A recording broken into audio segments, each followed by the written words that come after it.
रात का सन्नाटा जेल की ऊंची ऊंची दीवारों से टकराकर और भी गहरा होता जा रहा था। चांद बादलों के पीछे छुपा हुआ था, जैसे वो भी इस काली हकीकत का गवाह बनना नहीं चाहता था। हुआ भारी थी, इसमें कैदियों की आहट, जंजीरों की खनक और कहीं दूर से आने वाली चीखों का दर्द घुला हुआ था। उन्हीं दीवारों के बीच एक कोठरी में बैठी थी अभीरा। चेहरे पर थकन, आंखों में आंसू और दिल में सिर्फ एक नाम, मारा। अभीरा की जिंदगी जैसे इस जेल के अंदर ठहर गई थी, लेकिन ये ठहराव सिर्फ बाहर था, इसके दिल में तो तूफान बरपा था। मारा से जुदाई की तड़प इसे हर लम्हा तोड़ रही थी। हर दिन वो सोचती, क्या मेरी बेटी मुझे भूल जाएगी? क्या मारा मुझसे नफरत करेगी? लेकिन उन सवालों का जवाब इसे कोई नहीं देता, बल्कि इसके बरक्स जेल में इसकी जिंदगी दिन बदन और कठिन हो रही थी। और उस कठिनाई की सबसे बड़ी वजह थी कैसरी। कैसरी, जो जेल की सबसे खतरनाक और चालाक कैदियों में से एक थी। इसका नाम सुनते ही बाकी कैदी सेम जाते थे। इसकी आंखों में नफरत का जहर और चेहरे पर हमेशा एक खौफनाक मुस्कुराहट होती थी। अभीरा जब जेल में आई, तभी से कैसरी ने इसे अपना निशाना बना लिया था। वजह थी अभीरा की मासूमियत और उसकी उम्मीद।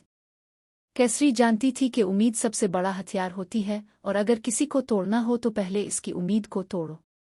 अभीरा को हर दिन छोटे छोटे काम दिए जाते, बर्तन धोना, कपड़े धोना, झाड़ू पोंछा लगाना।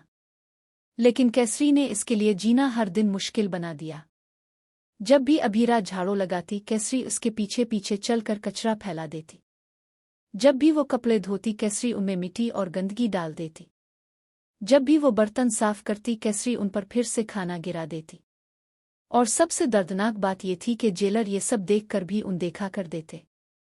एक दिन सुबह की ठंडी हवा में जब अभीरा झाड़ू लगा रही थी, कैसरी इसके पास आई। इसके हाथ में चाय का कप था। बगैर कुछ कहे इसने पूरा कप साफ किए हुए फर्श पर गिरा दिया और कहा लगाकर बोली, वाह अभीरा जी, देखो ना तुम कितनी अच्छी सफाई करती हो, जरा और मेहनत करो। अभीरा के हाथ रुक गए। गुस्सा इसके चेहरे पर साफ दिखाई देने लगा, लेकिन इसने खुद को रोक। वो जानती थी कि अगर पलटकर कुछ कहा तो सजा इसी को मिलेगी। दिन ऐसे ही गुजरते रहे।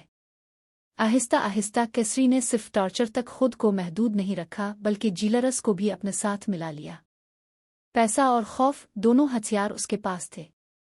एक दिन जब जेलर मुआयना करने आए, उन्होंने देखा कि फर्श गंदा है। हालांकि अभीरा ने पूरी रात सफाई की थी, मगर कैसरी ने जानबूझकर गंदगी फैलाई थी। जेलर गुस्से से गरजते हुए बोला, अभीरा, तुम्हें सजा के तौर पर काम दिया गया था, लेकिन तुमने कुछ भी नहीं किया। तुम्हें शर्म आनी चाहिए। अभीरा की आंखों से आंसू बह निकले। इसने समझाने की कोशिश की, सर मैंने काम किया था, लेकिन किसी ने। चुप, जेलर ने इसकी बात काट दी। हमें बहाने मत दो। तुम्हारी लापरवाही के बाइस तुम्हारे ऑस्टिशन राइट्स मनसूख किए जाते हैं। अब तुम अपनी बेटी से नहीं मिल पाओगी। ये सुनते ही अभीरा की दुनिया जैसे थम गई। इसका दिल किसी ने मुट्ठी में जकड़ लिया हो। मारा की यादें आंखों के सामने तैरने लगे। इसकी हंसी, इसकी मासूम बातें, इसका अम्मा कहकर गिले लगना, सब कुछ। अभीरा वहीं जमीन पर गिर पड़ी, लेकिन कैसरी के चेहरे पर एक खौफनाक मुस्कुराहट थी। यही तो वो चाहती थी, अभीरा का टूट जाना। मगर कहानी ये